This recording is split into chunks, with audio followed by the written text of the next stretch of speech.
Thank you so much for joining the webinar. Thank you so much for all the participants. I'm slightly intimidated. We already have more than 300 people here, more people joining. Katy, it's a great pleasure to have you.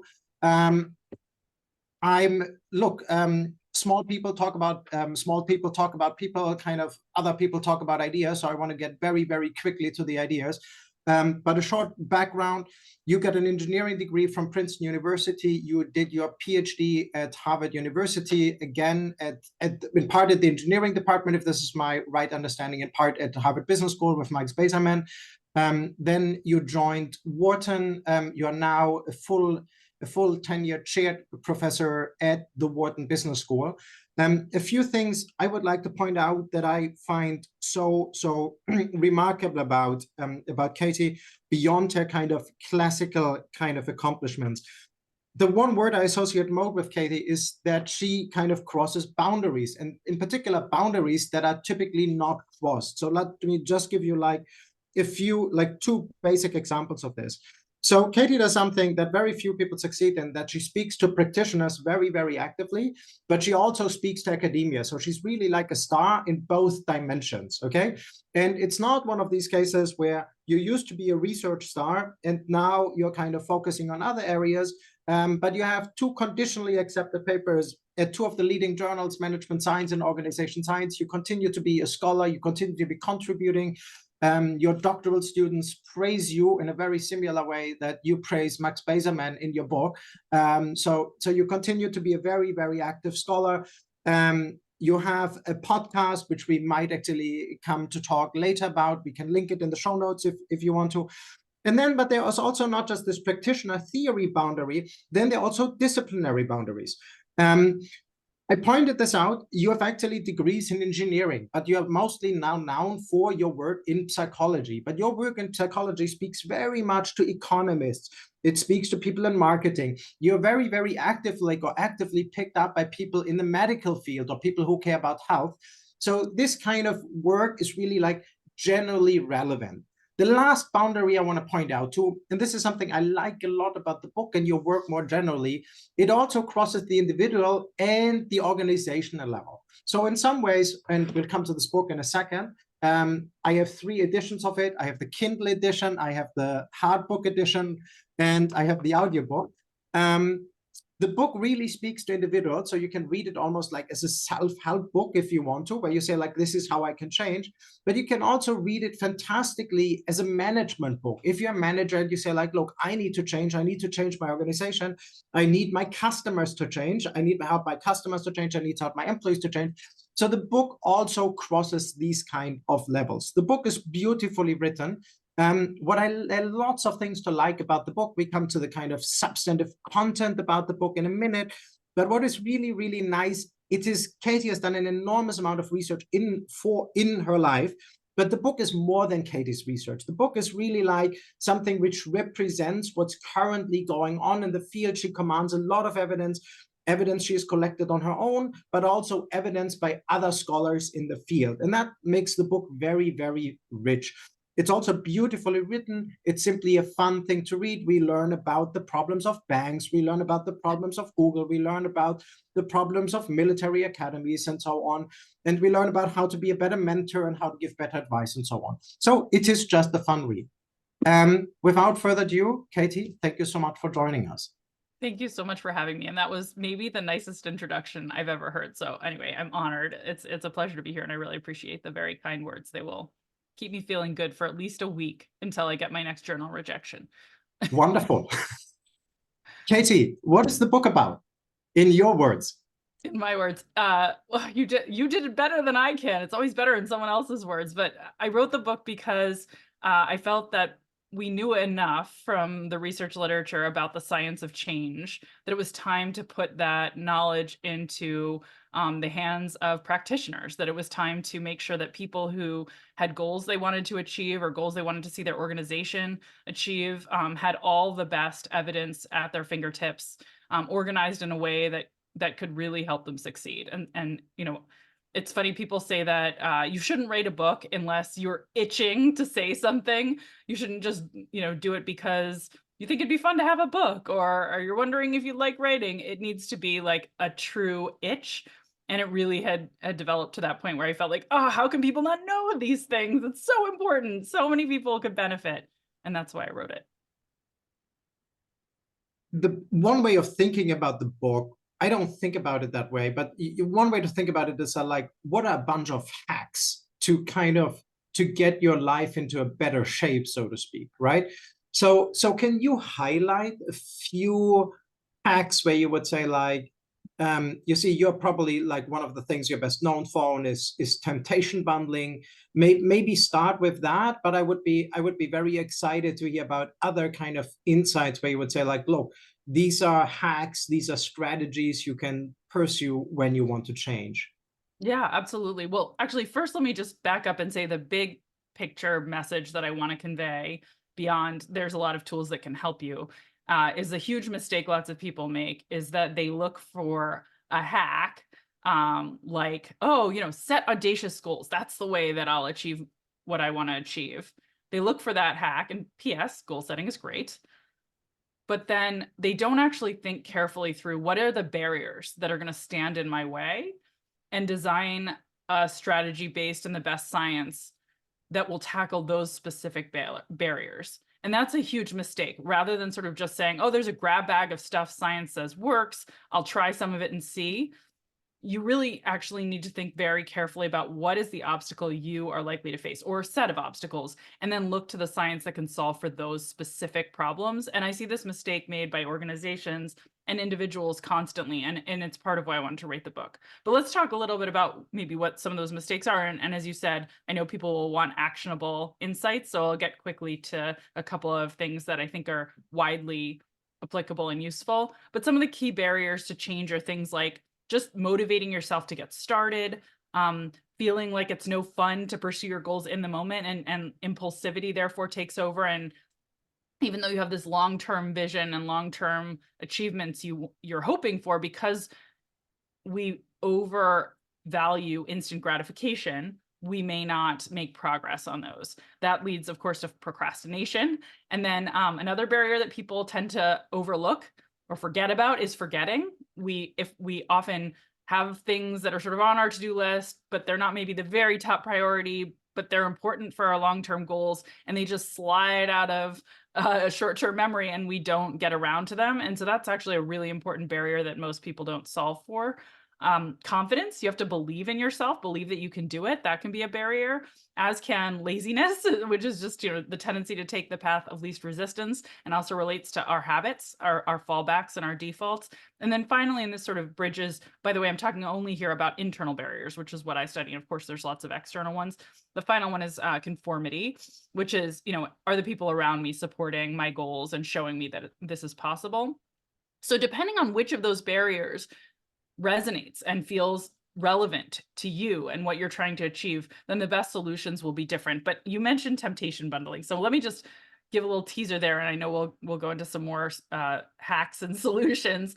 Temptation bundling is for people who are struggling to achieve their goals because they're not enjoying them in the moment. Whatever goal they're trying to pursue, it feels like a chore to do it, even though they know it's important to take action for the long run. So some examples of chores you might think of, things like exercise. This is a sort of classic, like, I know I should, but it's not that fun in the moment. It's good for me in the long run. Maybe even feel good by the end of the workout, but beginning is a bit painful.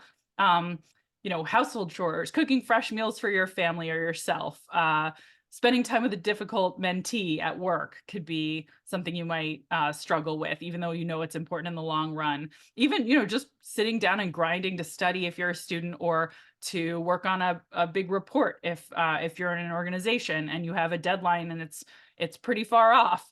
Getting started on that project can feel like a chore. So those are examples of chores that have important long-term results, but we might not pursue in the moment because it's not that instantly gratifying. So temptation bundling is a solution to that.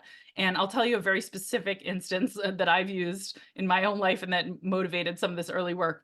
I struggled to motivate myself to exercise after a long day of going to classes as a graduate student. And I came up with a hack that really helped. And I should also say my other challenge was when I came home from that long day, all I wanted to do was basically binge watch TV shows or curl up with a a novel that would engage me. I wanted entertainment as opposed to the exercise that I knew was good for my mental health. So I created a rule. I only let myself enjoy those tempting pleasures when I was exercising. For me, I was an audiobook person at the time, so I would listen to audiobooks like Harry Potter and The Hunger Games while I was working out at the gym. Other people find it more useful to watch TV shows, which PS I have evolved and now that's what I do. But that hack of sort of, okay, I'm going to have a rule. I only get to enjoy these temptations when I'm working out completely changed the game for me. I started looking forward to workouts at the end of a long day because I'd find out what was happening to my favorite characters in the story I was engaged in, and the workouts flew by. I was totally engrossed in those stories instead of feeling the pain, and I didn't waste time at home on watching TV and reading books when I should have been doing work because I'd gotten that fix in. And I actually have done research, as have others, looking at the power of temptation bundling. We've done multiple randomized controlled trials demonstrating that when we give people access to, for instance, tempting audiobooks, who have workout goals and explain to them they could use them in this way, it increases their exercise by up to 50% initially. And there's some decay and it depends on whether or not we actually hold those temptations so they can only access them at the gym, or if we just suggest that they try doing this themselves. It's also been shown to work for students, which I think is really interesting. There's a study I love by Ayelet Fishbach at the University of Chicago and Caitlin Woolley at Cornell showing that students can make more progress on their math worksheets when it's in an attempting environment. So, they're given snacks and music and markers to work with, which PS their teachers were very worried would distract them. Because it's fun, they persist longer on their math. So there's lots of different ways we can temptation bundle. You could think about, you only let yourself listen to your favorite podcast while you're doing household chores, or a really tempting restaurant whose not so healthy food you crave, and you only let yourself go when you are there with a difficult relative or a difficult mentee. There's lots of different pairings that can make what would feel like a chore normally more of a pleasure. What I like so much about temptation bundling, and kind of speaks more broadly, I think, to the underlying attitude of the book, I think, is that you see, like you point at some point very explicitly to make instant gratification your friend, so to speak. So you have to, it's not like, oh, you have to fight instant gratification. It's almost more, hey, be aware of it and leverage it on your behalf. I love that description. I think that's right. I think most of the barriers that we face, once we recognize what they are, we can outsmart them. There are strategies from science that allow us to avoid forgetting. There are strategies from science that allow us to leverage our impulsivity and turn it into a tool rather than an obstacle. Similarly, habits. We often think about bad habits as barriers. We think about laziness as a barrier, right? The tendency to fall back on the easiest path. But if we set ourselves up so that the easiest path is actually aligned with our goals, if we intentionally create habits that are designed to help us achieve what we want to achieve, these are all ways that we can lean into the limitations of the human mind so that they become assets towards achievement instead of obstacles. It felt in some points, you don't make this explicit, Katy, but I wonder what you think about this. So in some cases, it feels as if when one reads the book, as if I have to deal with two versions of myself. There is the instant gratification Henning, who's kind of really challenging kind of to deal with and is kind of out of control, okay? And then there's the kind of Henning who has certain kind of goals and is thoughtful and caring about myself and caring about the future. And so it feels a little bit as if like, so it's almost like a principal agent problem, so to speak, right? Like, so there's the thoughtful caring Henning, and how can that person kind of make sure that the instant gratification responding Henning is kind of navigating this world in in a thoughtful way. Is this like a way to think about it, Katy, that I'm aware of my own weaknesses, so to speak, and deal with those?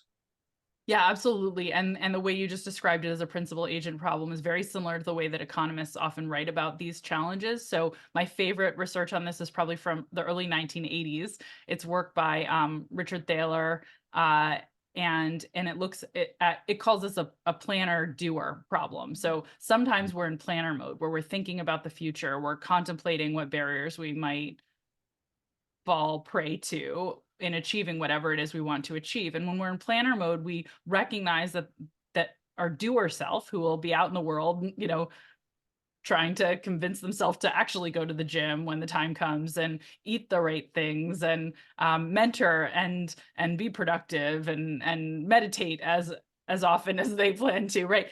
The planner knows that those will be challenges for a variety of reasons. And so the planner tries to create a structure in the life of the doer that will make it more likely that the doer follows through. And so that is how economists often model this challenge, is it's as if it's a principal agent problem. You sometimes are in that cool collected state of the planner, looking forward and understanding that in life, you will face temptations, you will forget things, there will be all sorts of trade-offs that you have to make, and you're trying to set yourself up in the future moments where those temptations arise and so on for success. One thing I would like to do, and it's another way for me to kind of slice and dice the book, is not so much by so the way you structure the book, right, is by the different kind of approaches I can take, so to speak, right, or the challenges one faces. Another way of thinking about the book are the kind of big societal problems you are kind of taking on in the book, right? And where you say, like, look, this approach, which has been pioneered by people like Rich Taylor, Danny Kahneman, right? The is to think about the societal problem. As you just brought up, Taylor, say something about saving. Saving is a topic for a lot of us, where I know I need to have a pension. All right, my trust in government pension might be limited depending on where I am in the world. What are some?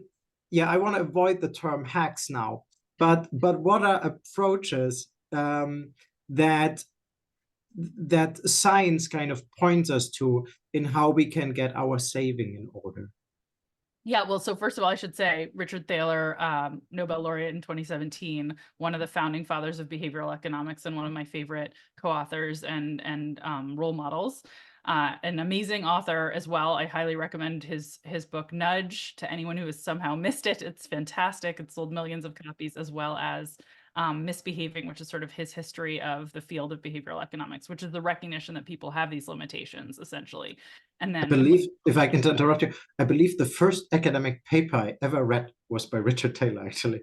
oh, wonderful. Yeah. So Okay, I have to tell you that my first temptation bundle was I was reading The Winner's Curse, which is a more academic book by Richard Thaler.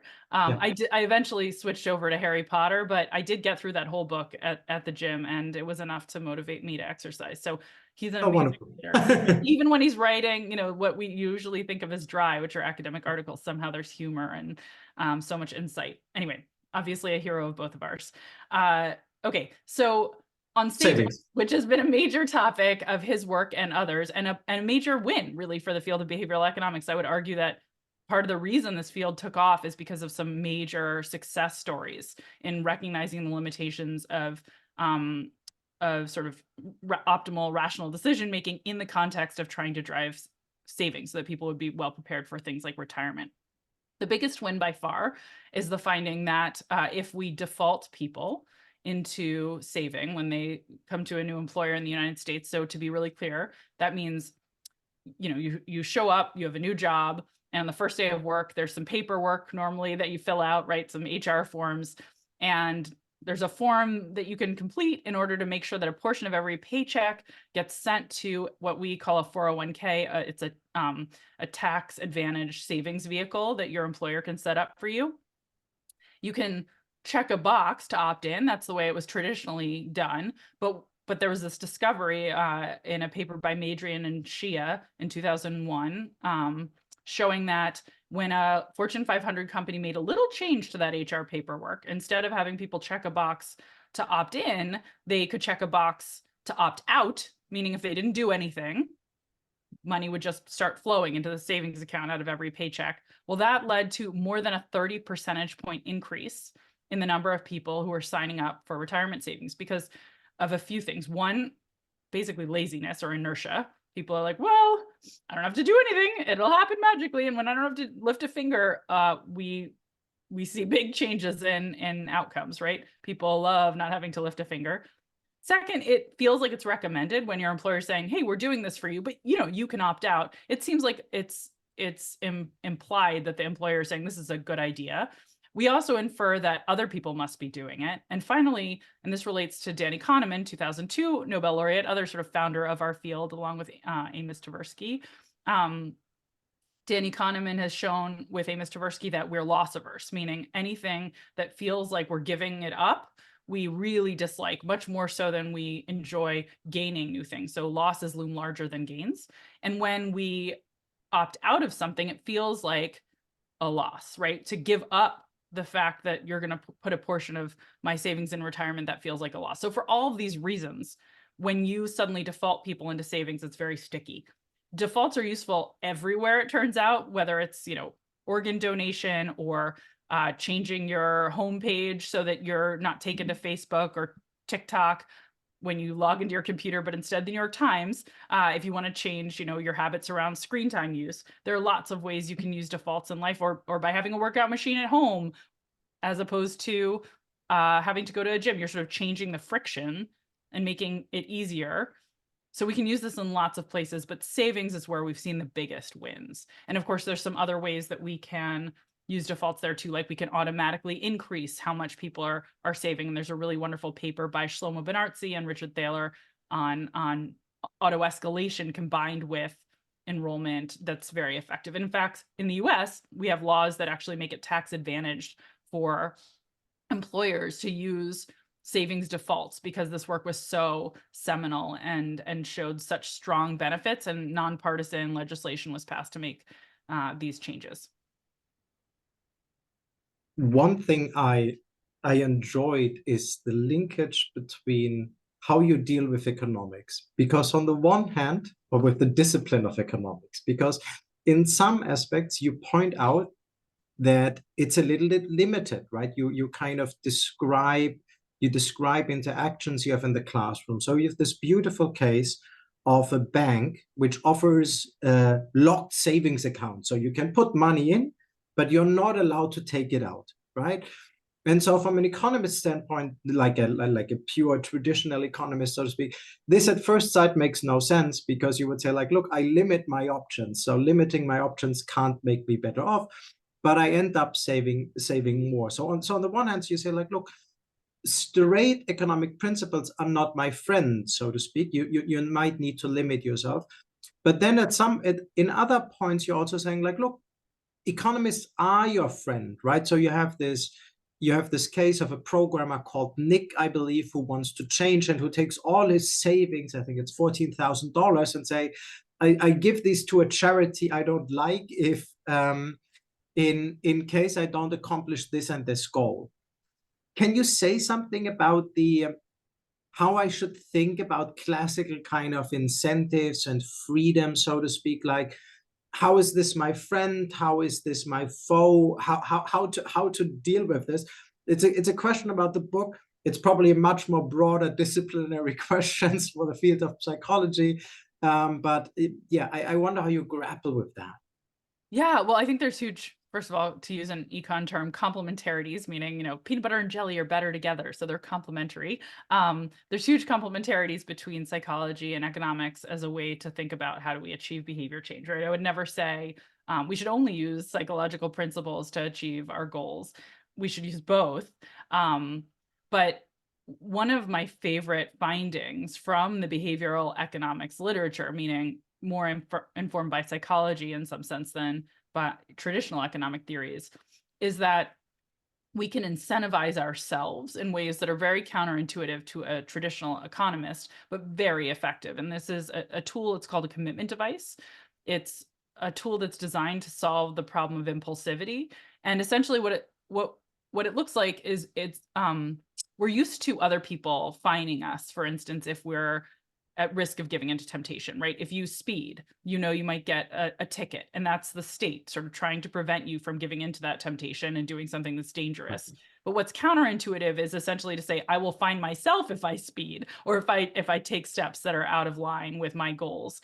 And yet, if we know that there's a disconnect between doing what's in our long-term best interest and what will feel good and instantly gratifying in the heat of the moment, then we may actually want to set up these kinds of constraints and incentives that penalize us for missteps. Again, going back, we talked a little bit about the idea of a planner and a doer. To the extent that you're trying to plan for your own success, and you know that in sort of doer mode, you may be tempted to do things that aren't aligned with your long-term goals, then you'd set this up. So the case you referenced is one of my very favorites. This is a study that was done in the Philippines with a bank called Green Bank, and they set up a new product. And I should say this was done by Dean Carlin of Northwestern, along with Nava Ashraf and Wesley Yin, two other terrific behavioral economists. And they teamed up with this bank, Green Bank, to create this new product. And the product worked so that if you put money into it, you wouldn't be allowed to withdraw your savings until a predetermined savings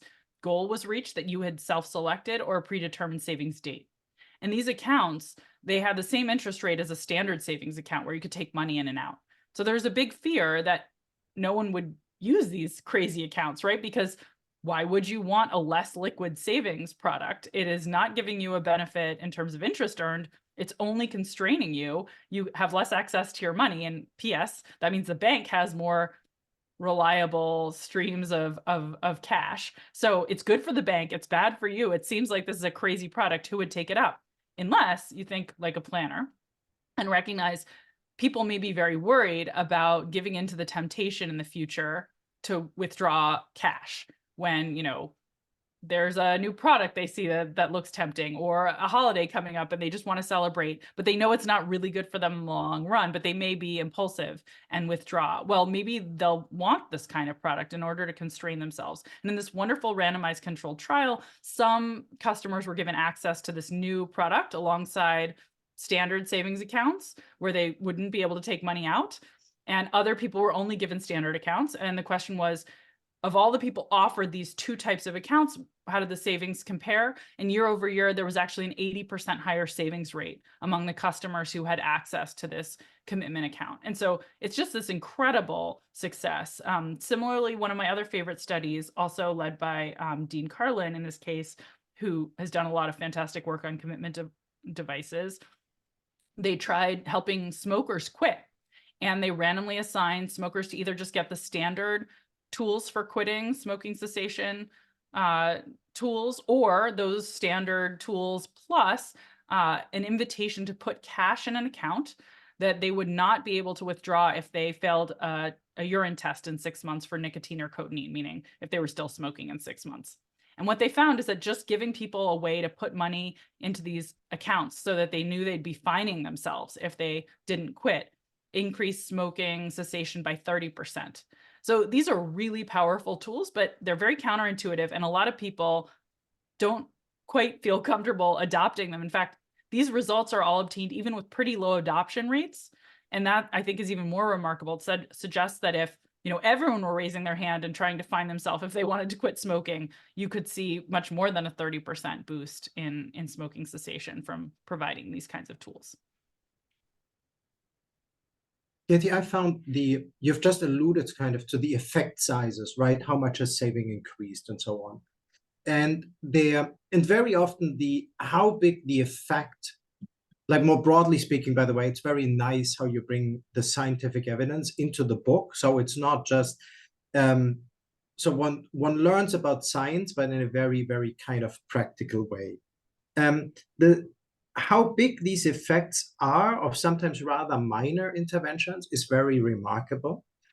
At the same time, what I liked most about the book, or like one statistic you refer to, is your take on it. So so you must get called, or you actually point out that you always get called by journalists at the beginning of the new year, and that 80% of New Year's resolution fail.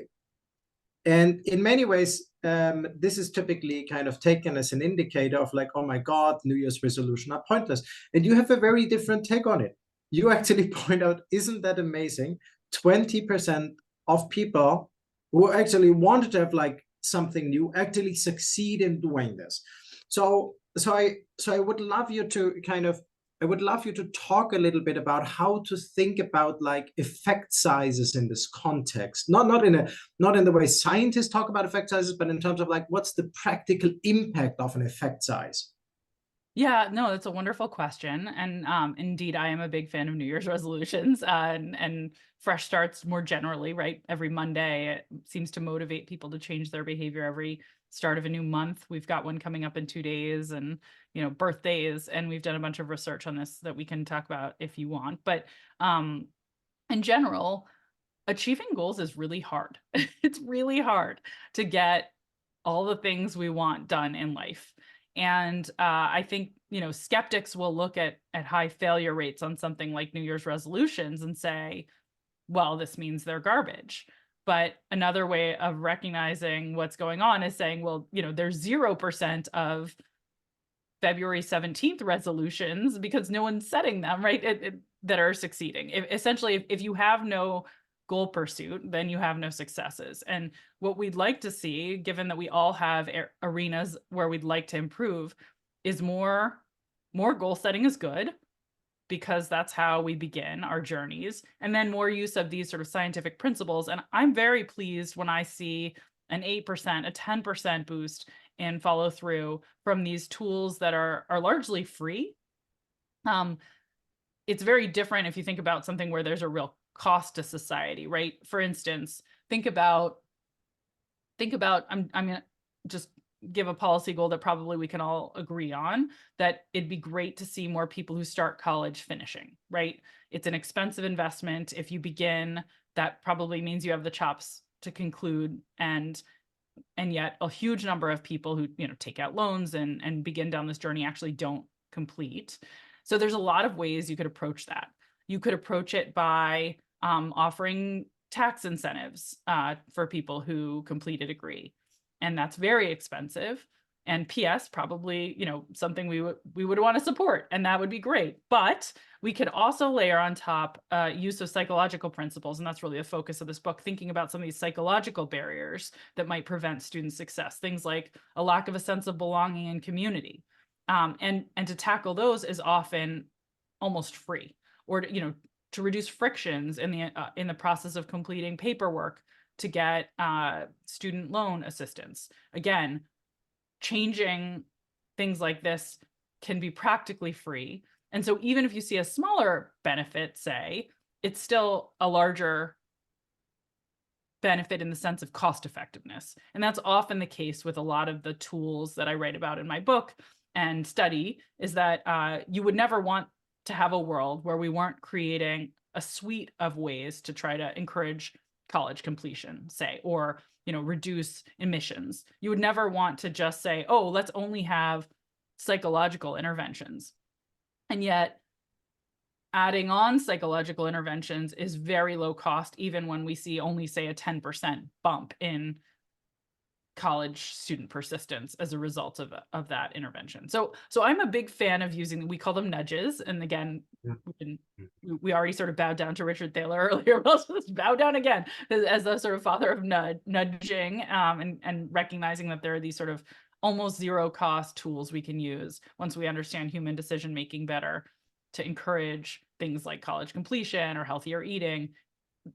They may not have the same magnitude effect always, although sometimes they're huge. We talked about savings and defaults, and PS, they stack up very, very well against things like an employer match, where I'm going to give you an extra dollar for every dollar you save up to some amount. You actually see really big benefits, but a lot of the times the tools will be a smaller benefit, but very cost effective. Katy, we've talked a lot about what one can do by oneself, so to speak. I wonder if we could talk a little bit about the role of social context. You very, very prominently feature the work by Scott Corral on like military academies, um, on like how I'm not sure what the right name is, cadets or soldiers with whom I am in the same group, um, have a big influence on me. I wonder if you could speak a little bit about those kind of peer effects, but to a certain degree with an agentic perspective, like how I can leverage them, right? Because I obviously want to understand them, but we also want to leverage them for ourselves. So maybe you can talk about peer effects and how we can leverage them. Yeah, this is there's so much wonderful research showing that we are dramatically influenced by the people who surround us. And I do tell the story of Scott Carell, who did this wonderful work at the Air Force Academy, just looking at the effect of being randomly assigned a roommate and what happens essentially to the other cadets, or the other cadets in your squadron. They're not necessarily literally your roommates, but they're the people who you're spending the most time around in your dormitory environment. So you can think of it as near roommates. Gotcha. And what he finds is that essentially, if you are randomly assigned roommates who have higher verbal SAT scores, so sort of higher performance prior to entering the Air Force Academy, more studious in some sense, you end up seeing that your grades are higher in school. And the way I like to think about the peer effect here is, imagine you end up with a roommate who likes to stay in on Thursday nights and study. You think, that's probably a good thing to do. That's the normal thing to do. That I see that's working. And maybe you stay in on Thursday nights and study. But imagine you're assigned a roommate who goes out on Thursday nights and drinks heavily. You're going to have a really different reaction and think that's the normal thing to do. And so these norms, they shape our own behavior with major consequences in many contexts. And so if we want to think about how to be strategic with that, we actually can think about how do we shape the social networks that we create for ourselves to support our goals. So consider maybe you have a goal of learning a new language. Maybe you want to become a Spanish speaker, right? Finding a set of friends who have a similar goal and considering signing up for classes together might be the very best thing you could do in order to succeed, rather than thinking about pursuing this alone. And there's a lot of reasons that tandem goal pursuit is valuable. I actually got to be a part of a study run by Rachel Gershon at UC Berkeley and also with Cindy Kreider at WashU, where we looked at whether or not it was better for friends who both wanted to exercise to be either paid $1 every time they worked out, or to be paid $1 only if they both worked out. And a standard economic model would say, pay directly for what you want, pay people for workouts. But if you recognize the power of accountability and peer support, you might actually think that it would be better if people can only earn contingent on their friend showing up too. They'll feel guilty not showing up for their friend. They're going to enjoy their workouts more together, and they're going to support each other towards this goal and see what one another can accomplish. And that's exactly what we found. We actually found that paying people only if they went with someone else, led to 35% more exercise. Again, contrary to sort of what economic theory would tell you. And it's a similar message there when we have, and PS, what people told us was they enjoyed their workouts more because it was fun to go with a friend and they felt accountable. So accountability is another piece of, peer groups and trying to pursue goals in tandem with others. We can create accountability, but we can also see if our peers are all pursuing this goal vigorously, and if they're a little further along, they can sort of show us the way. We have another study where this was led by Katy Milkman, who's a professor at the University of Alberta and a graduate of the Wharton PhD program.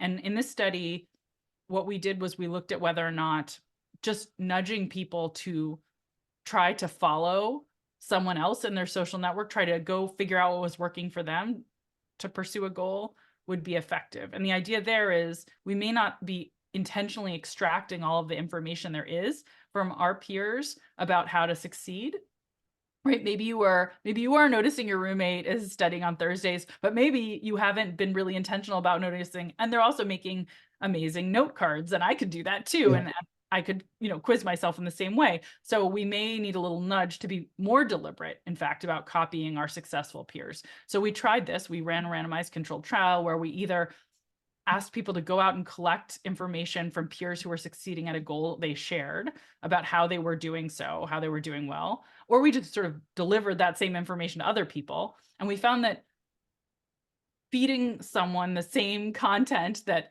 another person had gone and found in their peers was not as effective, or just getting people to plan, as going and tracking peer behavior yourself. And part of the reason that going out and finding this yourself seemed to be the best of all of the approaches you could imagine is that it led both to the gathering of insights that were useful, but also to peer support. Because in gathering those insights from your friend that you were going to attempt to copy, you sort of see how they're implementing them. You see that they're succeeding, and that additional peer support seems to make it the best approach. So I guess I'm undermining saying, don't just read my book. I hope it will be helpful to you. But even better, go find people who are using the tools in it and watch how they're adopting them, spend time with them so that they'll support you, and try to copy and emulate the way that they're succeeding, because our peers are in some ways our best coaches. I really like this kind of, it almost feels like a certain coupling, like you see, like very often a lot of the parts of the book are about kind of how to deal with exceptions, right? How to deal with the weekday. And what I liked so much about the parts about like the social coupling, so to speak, like this term I'm making up, is it helps you to get through a bad day to a certain degree, right? You see, like if I don't have the self-discipline, maybe my peer has, and we can get through this together. Katie, I've already started kind of weaving in questions we gotten from the audience. I will in a minute kind of switch fully on that. I have two more questions here I would like to bring up, and then I'll go fully to the audience questions. The one is about advice seeking. This was my personal, I found this most exciting about the book. You point out the benefits not just of getting advice, but of giving advice. Say a little bit more. Yeah, thank you for highlighting that. This is work by Lauren Eskris-Winkler at the Kellogg School at Northwestern University. And she was doing dissertation work to try to figure out how could we help people achieve more. And she started interviewing people who were underperforming to try to see, what wasn't clicking, and ask them what they think would help. Talking to salespeople who weren't hitting their goals, students who weren't excelling, and so on.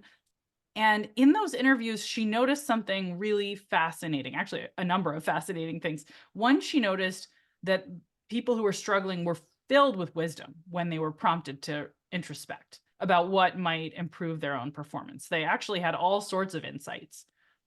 She also noticed that they loved being asked. Over and over again, they said to her, no one ever asks me my opinion. People are constantly offering me unsolicited advice because they know I'm struggling. And it's pretty demoralizing, but it feels so good to be asked for my own input on these challenges, because I really do, now that I've reflected, realize I have a lot to share. And Lauren started to wonder if maybe we sort of have the formula wrong for how we try to support people when they're struggling, if a knowledge gap isn't the key issue, right? So if somebody's struggling in calculus because they don't understand calculus, they need calculus instruction. But with so many of our goals, it's not a knowledge gap. Part of the barrier can be confidence. And she realized in those cases, putting people on a pedestal, having them mentor someone who's a little behind them and give advice might actually be better than constantly serving up unsolicited advice to them. Because if you put someone on that pedestal, if you ask someone, hey, what advice would you have for someone else who's, say, in sales and struggling and a little behind you and newer to this field, it forces someone who's not doing terribly well first to introspect what might work for me. Second, it boosts their confidence. They realize, I actually do have something to offer, and I'm not such a loser. And there is an opportunity for me to use expertise I've developed to create value. Third, there's a seeing is believing effect, right? Once you start offering your advice, you're going to feel like a hypocrite if you don't take it. And also you're going to start believing this is really the path. So there's a whole lot of psychology built together when we put someone in a position of advice giver that actually supports them. And Lauren has done a number of different randomized controlled trials showing that when we give people the opportunity to offer advice to their peers on how to achieve a goal, it improves their own performance. I got to be involved in one of these we did with students, high school students in Florida at the beginning of their third term. And we invited some students to answer a series of questions. It took about 8 minutes in a computer lab, telling other students who were a little younger than they were how to study effectively and how to avoid distraction and so on. And another group didn't go through this exercise.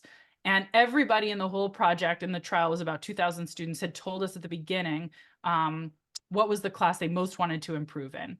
And we looked at their grades in that target class in that quarter when they'd done the activity of just offering advice or not, depending on which condition they'd be randomly assigned to. We saw that those randomly assigned to give advice significantly improved their grades in their target class and also in math over and above those who hadn't been given the opportunity to offer advice. Now, I want to highlight this is a small effect. We're talking about improving grades by 1 point on a 50 to 100 scale. So it's not like an 8-minute activity turns C students into valedictorians. And that's really important because I don't want to oversell it. But the fact that there's any benefit is pretty extraordinary, and a statistically significant rise is seen over and over again in these studies Lauren runs, where being in a position to give advice, it improves your confidence and your performance. So you might think about, where could you create, are there goals you're hoping to achieve where you could create something like an advice club, which is something I have in my own life, a group of people with those shared goals who agree to reach out when there's something they're struggling with. And what I found in having an advice club is that not only, of course, you get social support, we know that works, right? So there's other people trying to achieve the same thing, and you can cheer each other on and see what's working for other people. You get sort of free consulting from the other advisors. But also when you are soliciting advice, which PS is not discouraging, not only are you helping yourself, but you're helping others. Every time I give advice in my advice club, I'm solving a problem that I'm likely to encounter in the future and building my confidence. So when that challenge arises, I know exactly how I'll handle it. And giving advice to someone else, you have more confidence because of this empathy, or sort of there's not, you're not feeling emotional about this. We tend to be more clear-headed when we reflect on challenges facing others and facing ourselves. It's a psychological distancing phenomenon. So that would be my advice on how to harness the power of advice giving. You see, I would have pointed to an additional mechanism. I think so. So I've done a lot of research on learning. And I think to say, can you give somebody advice? An important part of learning is simply to reflect, right? Mm. Like classical kind of reinforcement learning, you take an action, you see an outcome, you reflect on it. But people very often don't do that, right? You see, like it's not as if you go after every class you teach every morning, kind of, I'll take care of my kids. It's not as if I sit down and say, like, this worked well this morning, or this didn't work well, or so. But advice seeking is actually something where I say, like, oh, you know what? I actually start reflecting. So I agree with everything you say. I think an additional mechanism of the advice kind of giving is that it forces me more into kind of reflection and more into learning. I love that. And I think it was question. Seneca who said, and when we teach, we learn. Yeah, very, very much so. Very much so. And so, Katy, as I read your book, I felt like, oh my God, I'm into all of these messes that you describe. Okay, so I really need it. But then I kept on thinking, why am I in that mess? And then I felt like, you know what? I am obviously to blame. Okay, but I also felt I'm facing a little bit of an unfair fight here, because I read your book to kind of help to change, but obviously executives at all kinds of social media companies, at all kind of firms who sell like unhealthy cereal, unhealthy candy, also say, look, this is how we can manipulate headaches. So I feel I got put into this mess. Right? You see, like we are probably living in an environment today which has more opportunities for instant gratification, or tries to manipulate us with instant gratification, than ever before. So to a certain degree, I feel like you're helping me here a little bit to fight back, but I wish I wouldn't have to fight in the first place. Um, I wonder, Katie, if you can say something about this kind of about this tension, right? You see, like I need to leverage instant gratification, but part of why this is so important is the other side, right? That other people, other companies, whoever, that I'm getting constantly manipulated in that sense. So can you say something about that? I'm very curious about it. It's not part of the book, but I believe it's like an important part of it. Yeah. Yeah, no, I think it's a really important point, from fast food, which is very, makes it even easier to give in to your desire for instant gratification in the domain of eating, to, scrolling through TikTok or Instagram for those sort of instant gratification hits that do not serve your long-term goals of, say, great mental health and also uh achieving productivity at work because you're Yeah. distracted. You're right. We're bombarded with organizations that understand how to push these buttons and how to accentuate our biases. I think, you could think about regulating some of these things, and there's certainly real efforts that are being made to, particularly for young people, to regulate some of these temptations. And PS, also we have rules about alcohol and smoking because those are other temptations, um, and we have regulated those markets to try to reduce, at least for young people, the degree to which they are facing those temptations at important moments in their life when they need to have other areas of focus. So you could think about regulation, but Mhm. again, that's not my area of expertise. And I think the best answer I can offer is, I think by learning more, we can better achieve our goals. And also we can be selective about what we expose ourselves to. And, you may choose that once you learn about all of these tools, you might want to download something like the Freedom app and actually restrict your access to things that aren't so great for you so that they can't get at you. You may also really get excited about some of the organizations that are using the same insights to help, whether it's Duolingo that has gamified and sort of figured out how to make it almost addictive to learn a new language, or an organization like Noom that's trying to build on the science of behavior change to help us with our eating habits. And in HR, there are similar organizations like Ahumu that's trying to use nudges to improve. So it may be that you also want to outsource and be selective about which organizations you allow to manipulate you. And you may pick that you actually like some of these services that are doing it for a shared goal, and that you want to be really deliberate about preventing yourself from getting sucked into the ones that are Mhm. abusing it. I like it. So in the same way, in a certain way, how that you've pointed out before, right? Again, understand instant gratification and then kind of leverage it on your behalf. Um, a few questions from the audience. I've already kind of weaved a few in. The question we get early on is about a neurodivergent team member, for example, somebody who is subject to ADHD. Um, can you say something about this to kind of, is the process different when people have like medical conditions? Is this like, any thoughts on that? It's a great question. I should have a good answer for it. This is not my area of expertise at all. So I think the number one thing I want to say is, I think it's different, and that it is important to think about, learning from the experts on those specific conditions, what can be effective. But I hope that the same tools, to the extent that, some of these problems that I write about and how to change are the barriers in that case, I hope some of these tools may be useful. But the context in which these have been studied and the populations in which I'm reporting on studies are generally not populations with known neurodivergent characteristics. And so I just want to be very cautious there. Um, so Kana has a great question. How can you help teams and organizations see that change is needed, or work on changing when it's not seen as a priority, right? You see, like, Yeah. your book starts from the point like, hey, I need to change, but what happens if I don't see the need to change? All right. Well, I'm pulling another book off my bookshelf, which I think answers this question. My favorite book on sort of how do we persuade people is a book called Influence: The Psychology of Persuasion by Robert Cialdini. I think it's literally my Bible that I go to when I think, I see something others don't see. I really want to make the most compelling pitch possible to change their opinion, to have them lean in, say, to an organizational shift.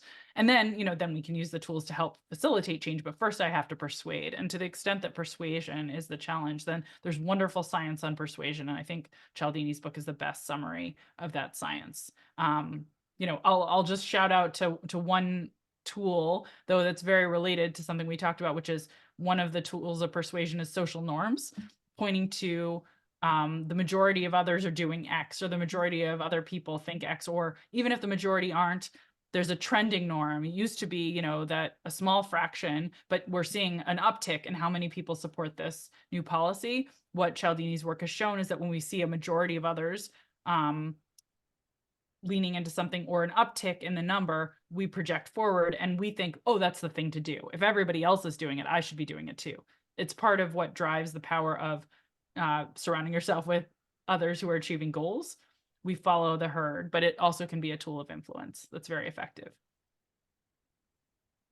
Ryan followed up on the question about temptation bundling in a what I thought was a very thoughtful way. He asked the question, what is it if the core requires focus?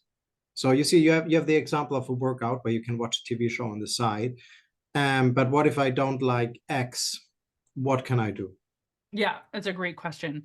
Okay, two answers to that. So some temptation bundlings don't require focus. So, or they don't take away from your focus. Like I like to tell students, a great way to ensure that you're going to study for your test is to only let yourself pick up your very favorite, say, tempting and sweet treat from Starbucks while you're heading to the library to hit the books. And then P.S. caffeine is a nice complement for studying, as long as you don't overdo it. So that's not a distraction to have a Frappuccino while you're working through your math problems. But many temptation bundles could be distracting. Like you can't binge watch TV shows while you're studying. And it may be that you can't find the right complementarities for your particular problem. It's not always true that we can create a temptation bundle. So another tool for solving that problem is one we've talked about a little bit, which is a commitment device. But I want to give you a very specific use of that tactic. And you alluded to this earlier, Henning, in talking about Nick Winter. You can literally put money on the line that you will forfeit if you fail to achieve a goal, as a way to change the imbalance and motivation between now and later. When there's a large enough fine awaiting you on the other end if you don't turn in your report at the appointed time, for instance, it tends to increase your motivation in the moment to get that done. So if you know that your least favorite politician will be receiving a $100 donation from you if you don't finish X, that can be highly motivating. And it's sort of the carrot or the stick to get you through that procrastination and impulsivity problem.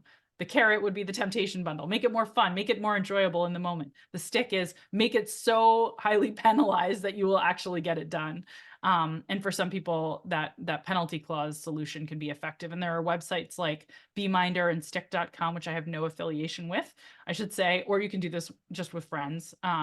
You can create these kinds of commitment contracts so that there are fines set up to support your goals. Johan asked a question about his 14-year-old daughter, and this might be on the mind of many parents. How can I influence her to have stronger discipline? You share in the book, that you yourself have a child, I believe. And so this may or may not have been on top of your mind. How can we use some of this advice kind of in how we kind of raise our children? I think almost all of it applies, really. I mean, for one, I'll tell you that since my kid was young, when the TV goes on, the green vegetables come out, and that's my temptation bundle. Like, oh, you're refusing to eat well, then the TV goes off. That when he was very young, and I have the fantasy that he's going to be the guy that brings the Brussels sprouts to the Super Bowl parties, or if you're in Europe, maybe it'll be the World Cup parties. So that's my sort of temptation bundle there. But there's lots of tools. So I think encouraging kids to give advice when you see that they're struggling with something rather than just offering it can be really powerful. Can you put them in the position of coaching and mentoring a younger sibling or a neighbor when there's something where you'd like to see to help them along? I'd also say social norms are something you have a lot of control over. you can put your kids in the company of others who you think are peer groups that are likely to influence them positively.